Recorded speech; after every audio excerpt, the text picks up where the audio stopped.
The final information session. To learn more about it, Emily Byer shares details on the proposal. Good afternoon. This is an operational referendum for $15 million per year over the next 4 years. School leaders tell us over the past 3 years they've been hit by inflation, they've had minimal funding from the state, and have accumulated a deficit of $13 million. This referendum will cover the debt, but also put the remaining $2 million to bring school counselors and social workers full-time in Appleton schools. Now, what does this mean for taxpayers? It means the tax rate impact will be $15 million per year on a $100,000 home. The average Appleton home, roughly $300,000. So it would be about $45 for the average homeowner. School leaders tell us if the referendum does not pass, the impact will be tough to navigate and cuts will have to be made.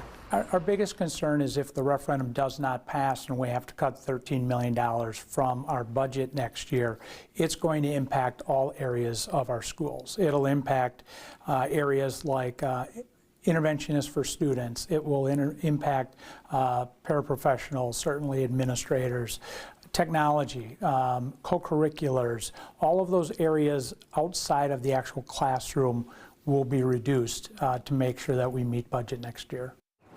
Now, there is this final session to learn more about the referendum, ask questions to school leaders. That's tonight at 6:30. It's happening at the Appleton Area School District Welcome Center. For those who cannot attend, they do have a web page on their website that kind of goes through and breaks down. They've also got some informational videos for you there. We've got that linked in this story at WBAY.com. We'll send it back to you.